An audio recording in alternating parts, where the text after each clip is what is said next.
Now today we are going to solve exercise 6.2, question number 5 and question number 6, lines and angles, class 9. So question number 5 is, question number 5.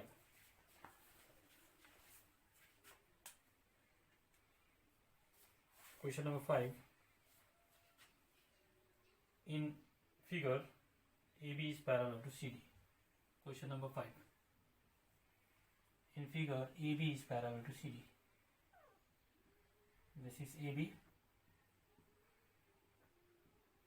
AB is parallel to CD. AB चाहिँ CD सँग parallel छ. AB चाहिँ CD सँग parallel छ. And angle APQ equals to 50 degree. P is here. APQ. यहाँनिर P छ. So APQ यो angle चाहिँ AP यहाँनिर Q छ. APQ चाहिँ 50 degree छ. And angle PRD equals to this angle. You R by this angle is 127 degree. You angle 127 degrees. Now this is angle Y and this is angle X. हामीले calculate गर्नुपर्ने छ find X and Y. Find X and Y. X र Y calculate गर्नुपर्ने छ. X र Y calculate गर्नुपर्ने छ. So first in solution, since यो दिएको छ AB is parallel to CD. AB is parallel to CD. Angle APQ equals to 50 degree. यो angle 50 degree दिएको छ. अनि PRD, angle PRD equals to 127 degree. We know that if यदि line parallel भयो भने त्यहाँनिर alternate angle बनिन्छ. So APR, angle APR equals to angle PRD.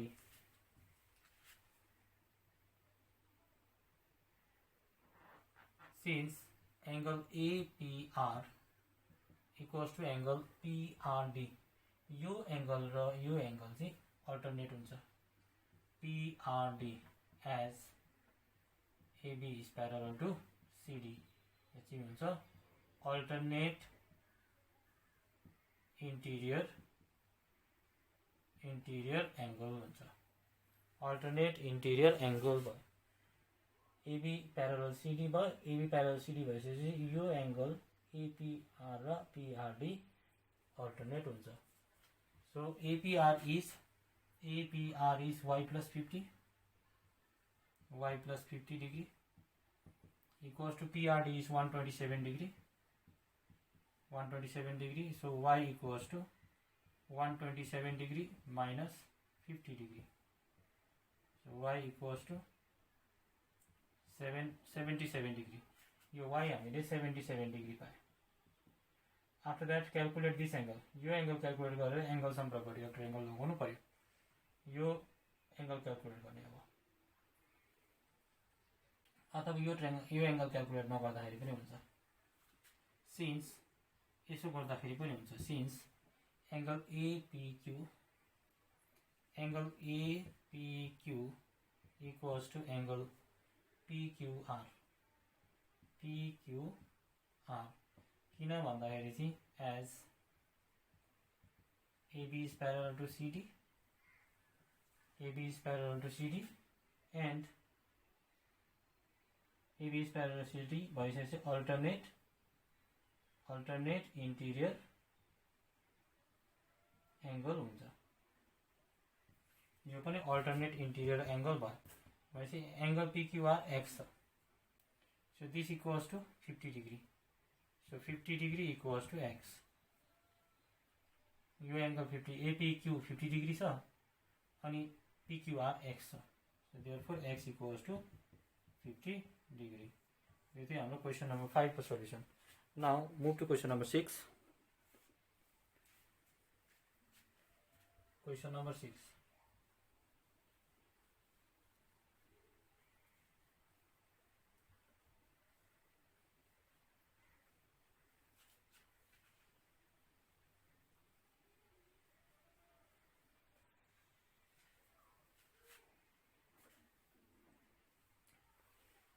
Question number 6. Question number 6. In figure PQ and RS are two mirrors. In figure, question number 6. Figure में दिएको छ PQ and RS. This is PQ. This is PQ. PQ mirror हामी यसरी बनाउँछौँ. यो एरे चाहिँ मिररको sign हो. And RS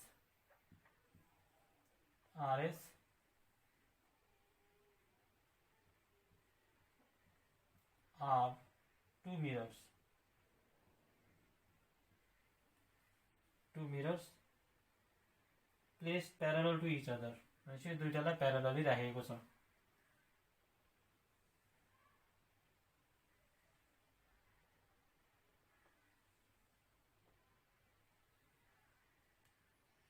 And incident ray AB ABC incident ray भयो.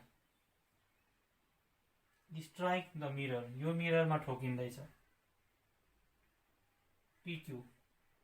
PQ मिररमा incident ray AB strike गर्यो यहाँनिर यो पोइन्टमा. The reflected ray move along the path BC. यहाँ B देखि C मा आयो. अनि फेरि यहाँनिर स्ट्राइक गर्दैछ. RS मा स्ट्राइक गर्दैछ. At C and again reflected back along CD.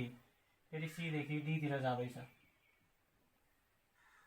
Prove that AB is parallel to CD. Now we have to prove AB is parallel to CD. हामीले AB चाहिँ CD सँग प्यारलल छ भनेर prove गर्नु पर्यो.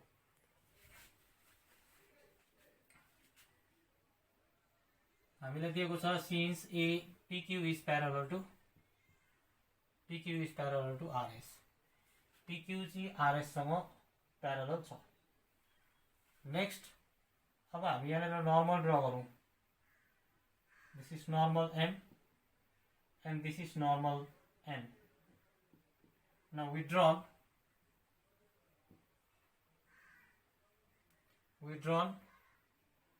normals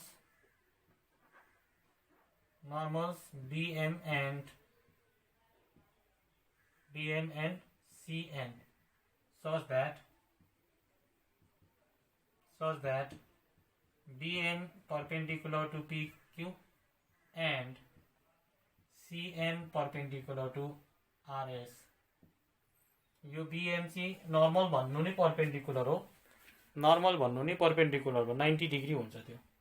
भनेपछि BM is perpendicular to PQ and CN is perpendicular to RS.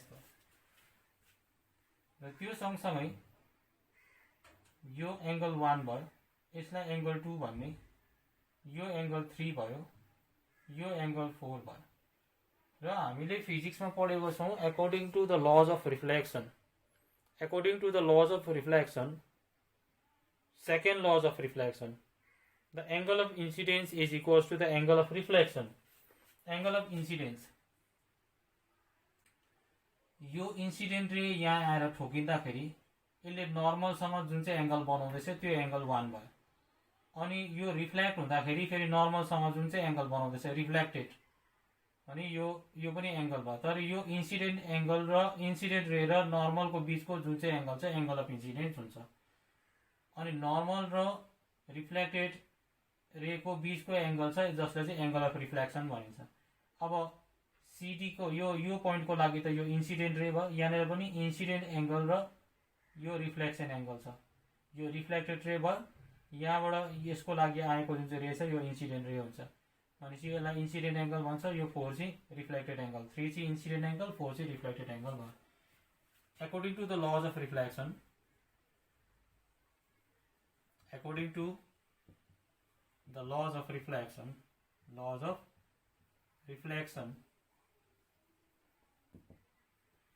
angle of incidence is equals to angle of reflection. Angle of incidence is equal to the angle of reflection. Angle of incidence and angle of reflection sama barabar huncha. That means therefore we can say that angle 1 is angle of incidence equals to angle 2 is angle of reflection. यो angle of incidence हो भने चाहिँ यतापट्टिको चाहिँ angle of reflection हो, किन भन्दा यो incident रेसँग normal र इन्सिडेन्ट रेले बनिएको एंगल हो, यो चाहिँ नर्मल र रिफ्लेक्टेड रेले बनिएको एंगल भयो. यो रिफ्लेक्टेड रे, यो इन्सिडेन्ट रे भन्नुको मतलब यो चाहिँ इन्सिडेन्ट एंगल हुन्छ, यो रिफ्लेक्सन एंगल हुन्छ.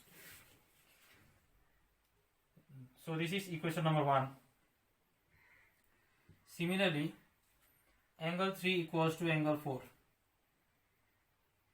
Angle 3 equals to angle 4. So this is equation number 2. Angle 1 equals to angle 2 and angle 3 equals to angle 4.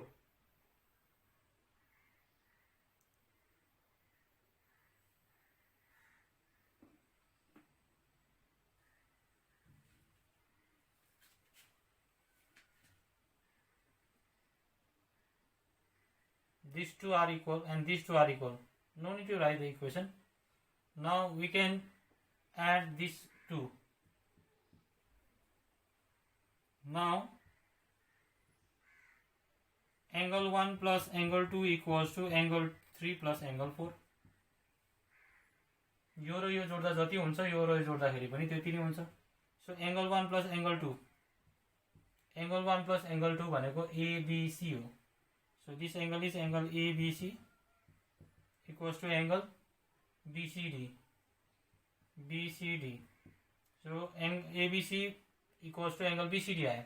भनेपछि यो एंगल र यो एंगल बराबर आयो. भनेपछि यो के हुन्छ त भन्दाखेरि चाहिँ अल्टरनेट इन्टिरियर एंगल हुन्छ. भनेपछि therefore AB is parallel to CD. If triangle alternate भयो भने चाहिँ त्यतिखेर लाइन प्यारलल हुन्छ. प्रुभड. Okay, this much for today. Next class angle sum property of triangle को जुन चाहिँ थ्योरम छ त्यो गर्छु म. Thank you.